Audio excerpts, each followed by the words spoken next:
Olá, meus amigos, tudo bem? Eu me chamo Guilherme e estou aqui para mais um dia de leitura bíblica anual. No nosso 16º dia do mês de fevereiro, no 47º dia do ano, faremos leitura no capítulo de número 22, 23 e 24 do livro de Números. E antes de darmos entrada nesse conteúdo, eu gostaria de pedir a você encarecidamente para que pudesse curtir, comentar e compartilhar esse vídeo. O compartilhamento desse vídeo faz com que mais pessoas possam ser alcançadas. Bora pro vídeo? Esses 3 capítulos são capítulos que falam, de fato, de uma história única. E essa história agora circunda ao redor de 2 personagens, 2 personalidades que aparecem nesse livro. Uma delas que de fato estava disposta a fazer o mal contra o povo de Israel. A palavra do Senhor denomina esse homem como Balaque. E Balaque, ao ver o povo de Israel de frente às suas terras, a terra em que ele governava e reinava sobre elas, muito teve medo, porque sabia que o Senhor era com eles. A palavra do Senhor diz que ele procura um profeta por nome de Balaão e reconhece que esse era um homem de Deus. Ele reconhece que tudo aquilo que Balaão fizesse, no tocante a bênçãos, o Senhor abençoaria. Se fosse maldição, o Senhor amaldiçoaria.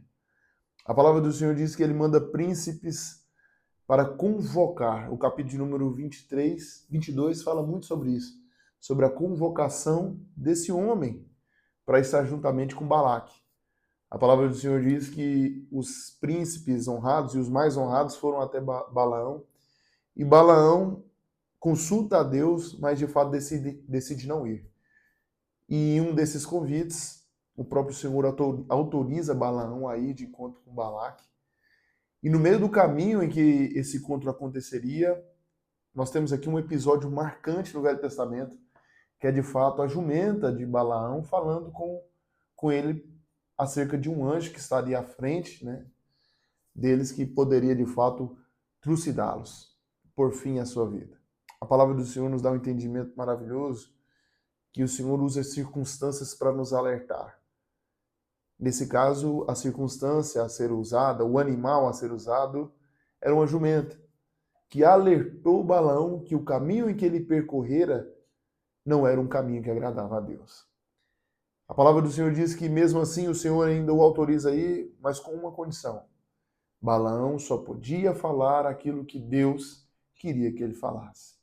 No decorrer desses 3 capítulos, nós vemos que Balaque levanta altares a pedido de Balaão, e ao total são 21 altares em 3 lugares diferentes, para ouvir ali uma resposta de Deus e aquilo que ele queria, que era de fato que o Senhor amaldiçoasse aquele povo. E aí nós vemos Balaão emprestando as suas palavras para a Escritura Sagrada, dizendo que era impossível amaldiçoar aquilo que o Senhor não amaldiçoava. Não era possível amaldiçoar aquilo que o Senhor abençoava. O povo de Israel estava abençoado. E ali Balaão, nós sabemos posteriormente que Balaão era um falso profeta, mas nesse exato momento ele foi usado para falar sobre Cristo e o apontamento de Cristo se cumprira. Balaão ele não foi tido como um falso profeta pelo não cumprimento de suas profecias. No decorrer da leitura bíblica, nós entendemos que Balaão ele foi tido como um falso profeta porque ele negociava as profecias.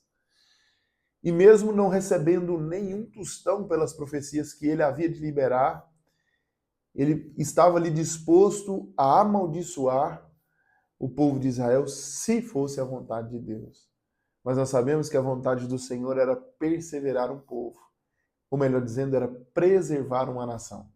A nação cujo Senhor os preserva é uma nação abençoada, uma nação protegida, uma nação guardada. Que a minha vida e a sua possa ser guardada assim como o Senhor guardou a nação de Israel das palavras de maldição que Balaão poderia lançar. Antes mesmo que a palavra de maldição saísse da boca de Balaão, o Senhor a trocou por palavras de bênçãos. E que seja assim também na minha e na sua vida. Assim nós finalizamos a leitura desses 3 capítulos importantíssimos para a nossa vida. E eu espero muito que esses capítulos possam falar com você assim como falou com o meu coração. Eu finalizo esse vídeo pedindo a você para que possa curtir, comentar e compartilhar o nosso vídeo com o maior número de pessoas possíveis.